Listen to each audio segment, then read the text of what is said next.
को प्रेस कीजिए जिससे आपको हर रोज न्यू वीडियो की नोटिफिकेशन। करबला में सौतेला रिश्ता देखो, सदियों के सौतेले मशकूक रिश्ते को तवज्जो करना।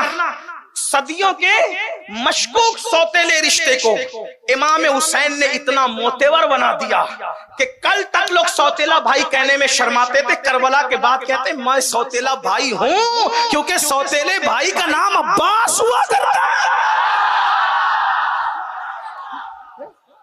आप समझते हैं आप अब्बास क्या चीज, अब्बास क्या चीज है बताऊं, अब्बास क्या चीज है बताऊं, अब्बास क्या चीज है बताऊं, अब्बास क्या, जैसे रसूलुल्लाह को, जैसे तकाबुल के तौर पर नहीं सिर्फ समझाने, जैसे रसूलुल्लाह को अपने असहाब में सबसे ज्यादा एतमाद अफजलुल बशर बादल अंबिया बितहकीक सैयदना सिद्दीक अकबर पे था, वैसे ही करबला में सबसे ज्यादा एतमाद मेरे आका इमाम हुसैन को।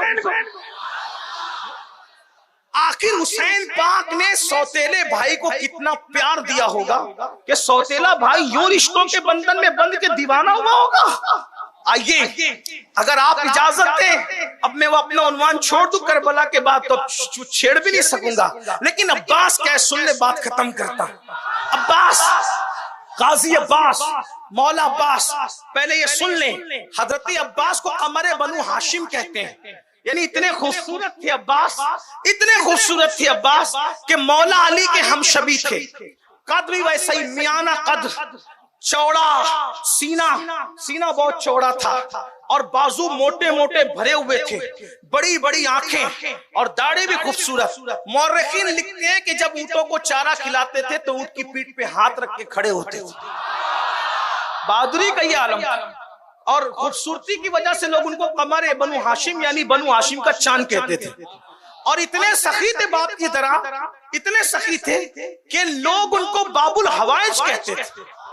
यानी इनके दरवाजे पे जाओ तो कभी मुराद रद्द नहीं होती। और आपको एक बात अल्लाह की कसम खा करके बताऊं, दरवाजे पे जाना तो दूर की बात, आप कहीं बैठ के उनका नाम लेकर के दुआ करें, मुराद पूरी ना हो तो फिर कहें।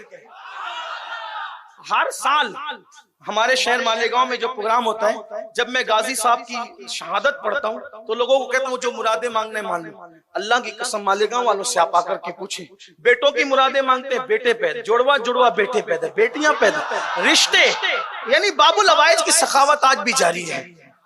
तो कैसे है अब्बास बताऊं आप, सौतेले भाई हैं, क्या मोतेबर किया रिश्ते को।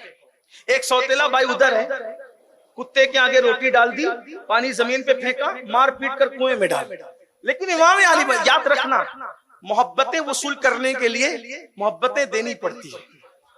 आप ये ना समझे कि गाजी अब्बास जो इतनी मोहब्बत करे, बिल्कुल कर रहे मोहब्बत, लेकिन इमाम हुसैन का क्या रवैया रहा होगा सौतेले भाई के साथ कि भाई ने इतनी मोहब्बत की, इतना प्यार किया, इतनी मोहब्बत की कि पूरी जिंदगी कभी भैया नहीं कहा, कभी भैया नहीं कहा, हमेशा आका कहा, मौला का। खुशी के मौके पे इमाम हुसैन ने हाथ पकड़ पकड़ के कहा आज खुशी का मौका, आज तो भाई कह दे। नहीं, मैं भाई नहीं कह सकता आपको। क्यों? क्योंकि आपकी अम्मी और मेरी अम्मी में फर्क है, बाप एक है। आपकी अम्मी बिनते पैगंबर है, मेरी अम्मी कनीजे पैगंबर है। कनीज का बेटा आकाजादी को भाई कैसे कह सकता है? मैं कहता हूँ काश अगर लोगों को अब्बास की ये फिक्र मिल जाए, लोग कितने हिम्मत वाले हैं दुनिया में कि लोग नबी को भाई कहना चाहिए। लोगों को पता तो होना चाहिए वफा के कुछ उसूल होते हैं, सबको भाई की सफ में नहीं खड़ा किया जाता, अदब के कुछ तकाजे होते हैं। अगर औलाद आदम की वजह से सभी भाई हैं तो फिर अपने अब्बा को भी भाई कहा जा सकता है, लेकिन कोई ये जुर्रत नहीं करता। अदब के तकाजे होते हैं, वफा के तकाजे होते हैं। अल्लाह अकबर। तो क्या हुआ, गाजी अब्बास मैदान करबला 9वीं मुहर्रम गुजर चुकी, मुहर्रम की 10वीं शब है, 10वीं शब है। इमाम अली मकाम मोहलत लेते हैं।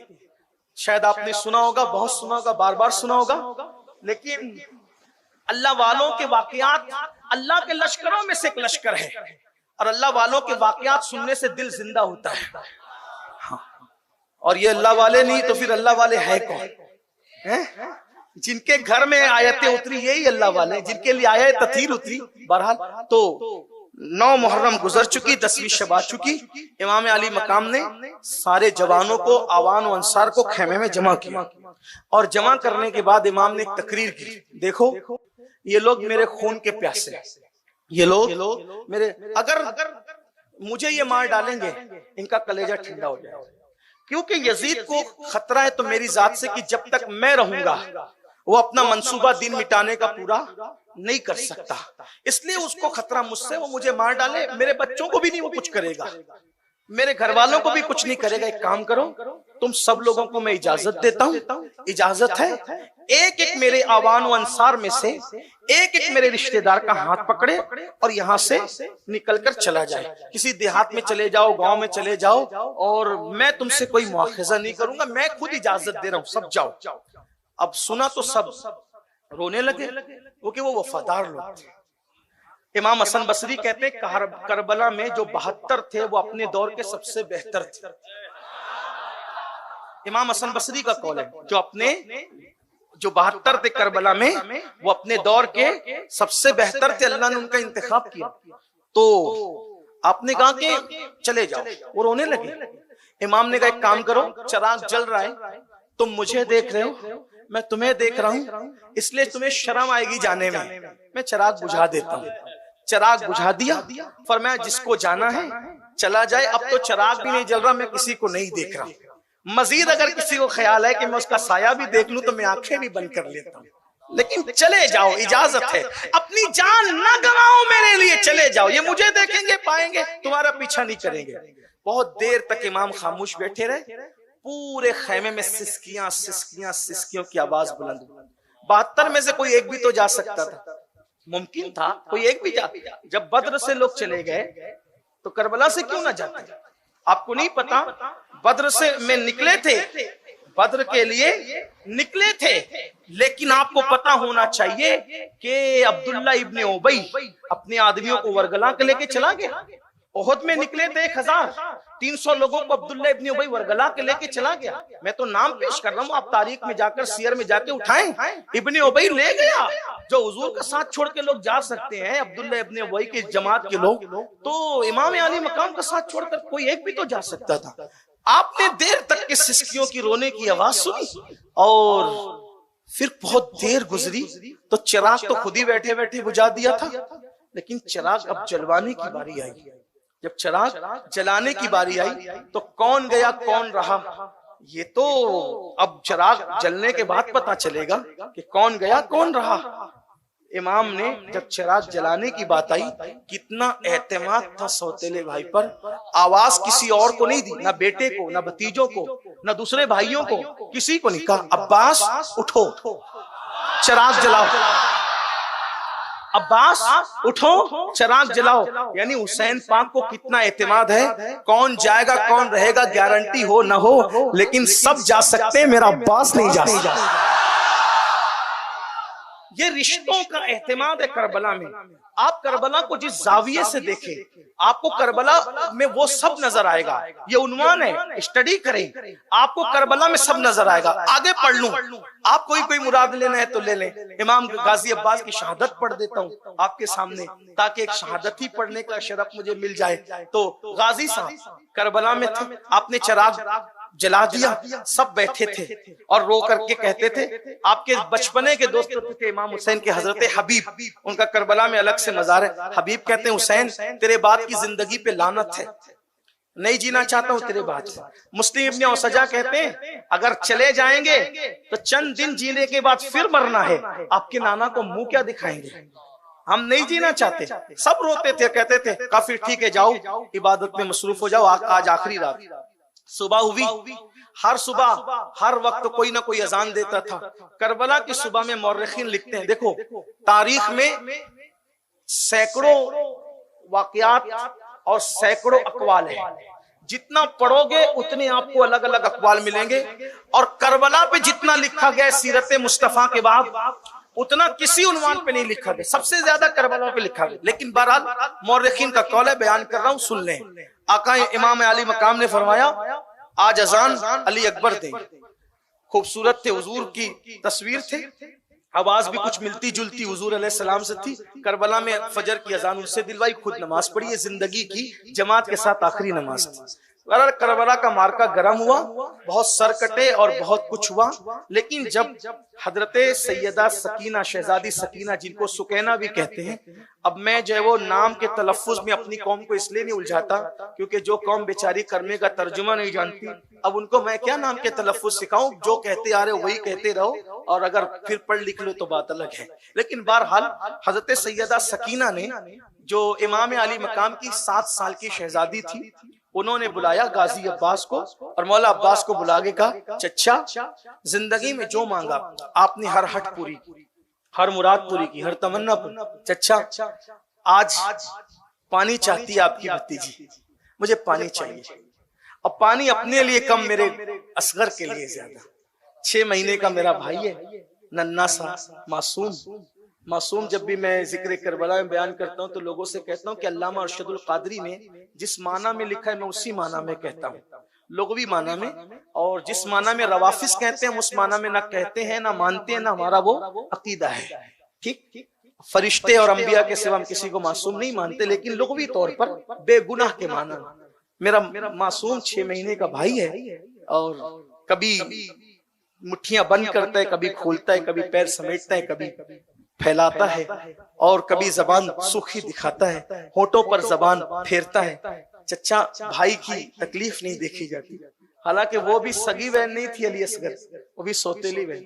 यही करबला, रिश्तों की वफा को करबला कहते हैं, अल्लाह से वफा को करबला कहते हैं, रसूलुल्लाह के दीन के तहफ्फुज के लिए सब कुर्बान करने को करबला कहते हैं। तो बहरहाल कहा कि भाई के लिए पानी ला दे।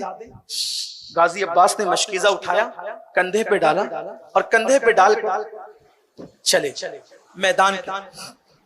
कई किताबों का इतने मजमुआ निचोड़ कर पेश कर रहा हूँ, कई किताबों का इतने मजमुआ, उसमें सदुल फाजिल रहमा की सवाने करबला है, मुफ्ती जलालुद्दीन अमजदी साहब की खुतबात मुहर्रम है, अल्लामा हसन रजा बरेलवी की आईने क़यामत है, इसी तरीके से और भी शामे करबला, बहुत सी किताबें, और भी उनका इतने मजमुआ।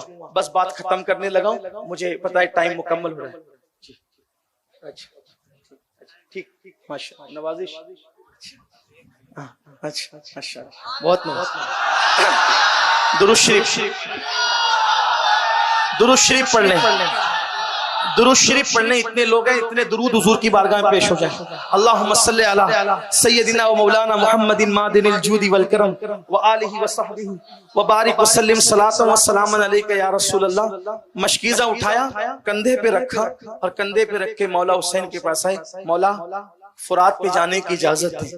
इमाम अली मकाम ने ऊपर से नीचे तक देखा, कहा सुबह से अब तक तो सबके लाशें उठा उठा करके लाता हूँ, खैमे में रखता हूँ, और जिसको देखो जो जाता है वापस नहीं आता, और अब तुम जाओगे, और तुम जाओगे तो मैं जानता हूं कि तुम भी वापस नहीं आओगे। हालात ऐसे हैं कि वापस नहीं आओगे। गाजी ने कहा, मेरे आका शहजादी सकीना का हुक्म है, मैं नहीं टाल सकता। क्या जवाब दूंगा इस शहजादी को और शहजादों को? आप मुझे इजाजत दे, मैं पानी लेकर आता हूँ। मौला ने देखा इमाम ने, और आंखों में आंसू आ गए। अका ठीक है, जाओ। काजी पहुंचे, 500 सिपाहियों का पहरा था फुरात पर। फुरात मौजे मार रहा था, कुत्ते सूअर जानवर उसमें लौट भी रहे थे, पानी भी पी रहे थे। दूसरे किनारे पर काफिर को भी पीने की इजाजत थी, जानवरों को, चिड़ियों को, कौवों को, सबको पीने की इजाजत थी। अगर पानी पर पहरा लगा था तो सिर्फ किसके लिए? साकिए कौसर के लालों के। साकिए कौसर, क्या हालात थे। जब दुनिया दिल में बस जाती है तो इंसान कहाँ पहुंचता है ना।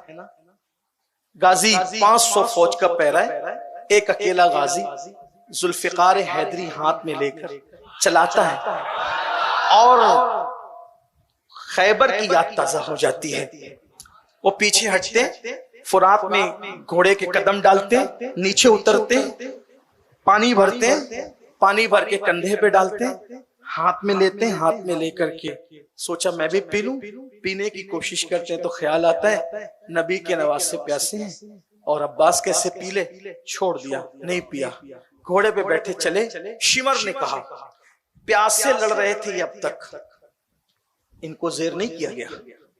अगर एक कतरा भी पानी अहले बैत के खेमे में पहुंच गया, तुम्हारी औरतें बेवा होगी, तुम्हारे बच्चे यतीम होंगे, वापस जाने का तसव्वुर छोड़ देना, और अगर वापस खैर से जाते हो तो पानी मत जाने दो। बस इतनी आवाज निकली जालिम की और टूट पड़े गाजी अब्बास पर। जब चारों तरफ से टूट पड़े तो उन्होंने तलवार चलाई। कुछ लोगों को लगता है कि ये ड्रामा है, फलसफा है, और क्या कोई आंखों से देख रहा था। याद रखें, करबला शरीफ को इमाम ज़ैनुल आबिदीन ने बार बार बयान किया, सैयदा ज़ैनब ने बार बार बयान किया, उम्मे कुलसूम शहजादी ने बार बार बयान किया। और इसी तरीके से आपको और हैरत होगी कि सामने की तरफ जो दुश्मनों के साथ आए थे लेकिन इमाम की करामतें देखकर लड़े नहीं बल्कि दबक कर छुप गए थे, उन्होंने भी ये मनाजिर बयान की। हमीद इब्ने मुस्लिम ने कई रिवायतें बयान की। अब लोग कहते हैं कि दुश्मन की रिवायत कहाँ काबिल कबूल होगी। हमने कहा दुश्मन अगर मुखालफत में करे तो कबूल नहीं होगी, लेकिन दुश्मन अगर किसी के बहादुरी का किस्सा सुनाए तो फिर वो कितना मोतेबर होगा। ये बात होती है ना, बात तो ये होती है, क्योंकि बहरहाल सबके नसीब है, कोई किसी की तारीफ करता है, कोई किसी की तारीफ करता है, छोड़िए उनको उनके हाल पे छोड़िए। अल्लाह का शुक्र है कि अल्लाह ताला ने हमें जो है वो अहलुल बैत की, असहाबे रसूल की, अंबिया की, औलिया की तारीफ करने की तौफीक अता फरमाए। अल्लाह बस इस तारीफ को कबूल फरमा ले। तो गाजी ने जो है वो तलवार चलाई और तलवार चलाने के बाद बहुत मुकाबला किया। जब मुकाबला किया तो पीछे से आए और गाजी अब्बास के एक हाथ पे हमला किया। उन्होंने मशकीजा तो उस हाथ में था ही, तलवार भी उस हाथ में पकड़ी और फिर तलवार पकड़ करके मशकीजा और तलवार साथ लेकर जंग की। दूसरे हाथ पे वार किया, दूसरा हाथ कटा, मशकीजा मुंह में दबाई, दांतों में। जब मशकीजा दांतों में दबाया तो उन लोगों ने कहा कि मशकीजे पे तीर चलाओ, और जब मशकीजे पे तीर चलाया तो तीर मशकीजे को चीरते हुए हजरत गाजी के मौला अब्बास के सीने में पेवस्त होना शुरू हुए, और पेवस्त होना शुरू हुए तो एक तीर सर की तरफ चला और गाजी पर गशी की कैफियत तारी हुई। बस जब गशी कैफियत तारी हुई तो फूट फूट के रोने लगे। इस पर के पानी ले जाने में कामयाब न हो सका। फुरात से थोड़ी सी दूर पर यह जंग हुई और गाजी वहीं पर घोड़े से जमीन पर आए, आवाज लगाई, मौला मेरी मदद कीजिए। इमाम अली मकाम ये मंजर खैमे के दरवाजे से देख रहे थे।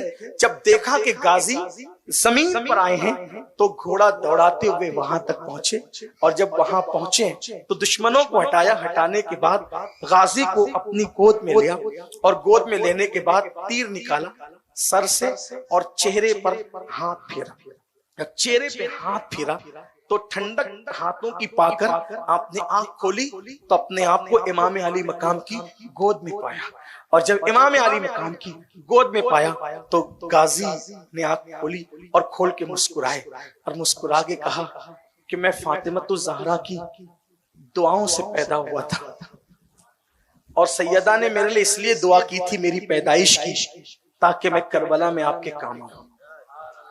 उसका वाकया यह है कि जब सैयदा फातिमतुज़ ज़हरा दुनिया से तशरीफ ले जाने लगी थी तो मौला अली को आखिरी मुलाकात में कहा था, अली मेरे बाद तुम किसी न किसी बीवी से निकाह तो करोगे।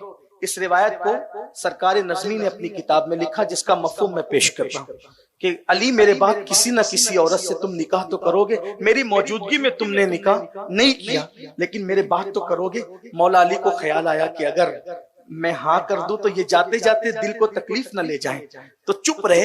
अली कहो ना, मेरे बाद निकाह तो करोगे लेकिन मेरी वसीयत है जब मेरे बाद निकाह करना तो किसी बहादुर औरत से करना निकाह, बहादुर घराने की बहादुर औरत से निकाह करना। मौला अली ने कहा, सैयदा अब तक तो खूबसूरती और नसब और ये सारी चीजें देखकर निकाह होते, ये अजीब सी शर्त नहीं है कि बहादुर औरत और बहादुर घराने की औरत से निकाह करना, इसका क्या मतलब है? तो तब सैयदा ने कहा, मौला अली से मेरे सरताज, जब मेरा हुसैन करबला में होगा मैं भी ना रहूंगी, आप भी ना रहेंगे, हसन भी ना रहेंगे, बहादुर औरत और बहादुर घराने की औरत से निकाह करोगे तो अल्लाह उसको बेटे देगा और उसके बेटे भी बहादुर होंगे, और बहादुर बेटे करबला में मेरे हुसैन की मदद करेंगे, इसलिए बहादुर से निकाह। तो मौला अब्बास ने कहा इमाम अली मकाम से, मौला आपकी अम्मी की दुआ से मैं, सैयदा की दुआ का नतीजा हूं मैं, और उन्होंने इसीलिए हमारे लिए दुआ की थी कि हम आपके काम आए। आप हमसे खुश हैं, राजी है मौला? इमाम ने कहा, रो कर कहा, हम राजी हैं, मेरी कुछ वसीयतें हैं मौला, उसको सुन लें। क्या वसीयत है? आप जो भी शहीद होता है उसका लाशा आप लेकर जाते खैमे में रखते हैं, लेकिन मेरी वसीयत यह है कि मेरा लाशा आप यहीं छोड़कर जाएंगे, खैमे में मत ले जाना मेरा लाशा। दुश्मन के नरगे में अब्बास में तुम्हें छोड़ के चला जाओ तुम्हारे लाशे को? हाँ, ये जो चाहे कर लें, लेकिन मेरा लाशा खैमे में इसलिए मत लेकर जाना कि जब तक मेरा लाशा नहीं ले जाओगे सकीना शहजादी को इंतजार रहेगा कि मेरा चच्चा अब आएगा, अब आएगा, अब आएगा, और इंतजार रहेगा तो उसको सब्र भी होता रहेगा, इसलिए मेरा लाशा मत ले जाना। दूसरी चीज, शहजादी को पता मत चलने देना कि अब्बास शहीद हो गए, क्योंकि अगर अब्बास की शहादत की खबर मिलेगी तो शहजादी की हिम्मत टूट जाएगी। बस इतनी मौला मेरी गुजारिश है। इमाम से ये कहकर उन्होंने जी भर करके चेहरा देखने की कोशिश की तो इमाम ने भी उनका हाथ पकड़ा और कहा, तेरी तो हर मुराद पूरी करूंगा मेरे गाजी, लेकिन तू भी तो मेरी एक मुराद पूरी कर दे, तू भी तो मेरी एक मुराद पूरी कर दे। मौला आपकी क्या मुराद है और मैं कैसे मुराद पूरी कर सकता हूँ? तूने जिंदगी में कभी हुसैन को भाई नहीं कहा, एक मर्तबा भाई कह दे दुनिया से जाते जाते, बस मेरी मुराद पूरी हो जाएगी। मौरिख लिखता है, कहां तक मौरिख ने इंसाफ किया मुझे नहीं पता, मैं बतौर नाकिल नकल कर रहा हूं। मौरिख लिखता है कि गाजी ने चेहरा देखा और हल्की सी रुंधियाई हुई जबान में, हल्के से रुंधियाई हुई जबान में भैया कहा और उनका सर लुढ़क गया। यानी कि आखिरी जबान पर जो नाम था वो मौला हुसैन का नाम था। भैया कहकर आप जामे शहादत नोश फरमा चुके। लाशे को जमीन पे रखा, इमाम हुसैन ने हाथ को कमर पे रखा और कहा, गाजी तेरे जाने से मेरी कमर टूट गई। बेटे की शहादत पर भी ये बात नहीं की, बेटे की शहादत और सौतेले भाई की शहादत में कि तेरे जाने से मेरी कमर टूट गई। अब्बास तेरे बाद जीना भी क्या जीना है। ये थी मोहब्बतें और ये थे। इसीलिए आप देखेंगे कि गाजी अब्बास का जो मजार है वो आपको अलग नजर आएगा, बाकी सब मजारात एक साथ एक कुब्बे में, बाकी अलग नजर आएगा। जब ये सब शहादतें हो गई, सब शहीद हो गए, इमाम शहीद हो गए, अली अकबर सब शहीद हो गए, तो आपकी शहादत के बाद, इमाम अली मकाम की शहादत के बाद हमारे बुजुर्गों ने लिखा, इमाम हुसैन के जिस्म अतहर से यजीदियों ने कपड़े भी निकाले, सारी जो लाशें खैमे में पड़ी थी उनको उठा करके मैदान में लाए, सबकी गर्दनें अलग अलग की और एक एक लाश पर 10-10 घोड़े मुकर्रर किए और 10-10 घोड़ों से एक एक की लाश रौंदी। हमारे यहाँ काफिरों के साथ भी ये नहीं किया जाता। हमारे उलमा ने कहा, अगर कुत्ता सड़क पे मर करके पड़ा हो और तुम बाइक, कार या ट्रक चला रहे हो तो उस मरे हुए कुत्ते पर उसका चक्का न चलाना, वरना क़यामत के दिन अल्लाह उसके बारे में भी तुमसे सवाल करेगा। अंदाजा फरमाए, पागल कुत्तों का मुसला करने से इस्लाम मना करता है, काफिर के साथ ये सुलूक करने से। क्या वो जालिम थे? एक एक लाश पर 10-10 घोड़े मुकर्रर किए। उस्ताद ज़मान मौलाना हसन बरेलवी, जिनकी किताब पर आला हजरत की तस्दीक है, उन्होंने यहां तक लिखा कि बीबियों के जेवर छीने, जिन शहजादियों के घर में इजाजत के बगैर जिब्रील नहीं आते थे, उनके जेवर छूने, जेवर ही नहीं हत्ता के दुपट्टे तक छीने उन शहजादियों के, उनको बगैर दुपट्टे का किया। शहजादी सकीना की कान की बालियां तक छीनी। शहजादी सकीना ने सोचा कि काफिर भी यतीमों पे रहम करते हैं, अगर मैं बताऊंगी कि मैं यतीम हूं तो मुझ पे रहम करेंगे। तो शहजादी सकीना ने कहा, मैं हुसैन की यतीम बेटी हूं। इतना सुनना था कि उन्होंने शहजादी सकीना को तमाचे मारे और शहजादी सकीना को तमाचे मारकर, बीबियों के दुपट्टे छीनकर, लाशों पे घोड़े दौड़ाकर उन्होंने खैमे को आग लगा दी, खैमे जला दिए। खैमे जलाए तो हमीद बिन मुस्लिम कहता है, वो यजीदियों के लश्कर में था, कहता है एक औरत थी ऊंचे कद की, वो कभी आग पे चल के खैमों में जाती और कभी आग पे चल के खैमे से बाहर आती। तो मैंने पूछा, बीबी क्या तुझे अपनी जान से मोहब्बत नहीं है? तू ये आग पे चल के बार बार अंदर बाहर करती, क्या बात है? तो उस बीबी ने कहा, मेरा नाम जैनब है, मेरे भाई की एक ही निशानी है, बीमार बेहोश पड़ा हुआ है, अगर मैं उसको न बचाऊंगी तो नस्ल हुसैन खत्म हो जाएगी, इसलिए मैं मेरे भतीजे को बचाना चाहती हूँ। हमीद बिन मुस्लिम कहता है, मैंने देखा कि जलती हुई आग पर अंदर गई और कंधे पर ज़ैनुल आबिदीन को डालकर ला करके बाहर किया। ये सैयदा ज़ैनब का एहसान सैयद कभी भूल नहीं सकते, क्योंकि ज़ैनब एक ज़ैनुल आबिदीन को कंधे पे नहीं उठा रही है। मोहम्मद बाकिर भी हैं, जाफर सादिक भी हैं, मूसा काजिम भी हैं, अली रजा भी हैं, तकी भी हैं, नकी भी हैं, बल्कि इमाम महदी तक जितने हसनी हुसैनी सैयद हैं सब पुश्ते ज़ैनुल आबिदीन में मौजूद है। एक ज़ैनुल आबिदीन की जिंदगी बचाकर ज़ैनब ने क़यामत तक की नस्ल हुसैन की तहफ़्फ़ुज़ का सामान किया है। ये सैयदा ज़ैनब का किरदार है। अल्लाहु अकबर। और बताया कि औरत सिर्फ घर में कपड़े और बर्तन धुलने वाली का नाम नहीं है। अगर औरत हौसला करे और किरदार को पाकीज़ा बनाए तो उसके हौसले से पूरी पूरी नस्लों की हिफाजत तक हो जाती है। खैमे जल चुके, खैमे जल चुके, लाशों पे घोड़े दौड़ रहे। सैयदा ज़ैनब का किरदार, लाशों पे घोड़े, बहनों की तवज्जो आप सबकी, लाशों पे घोड़े दौड़ रहे, खैमे जल चुके। बयान करने वालों ने बयान किया, सूरज को गहन लग गया, तारे आपस में टकराने लगे।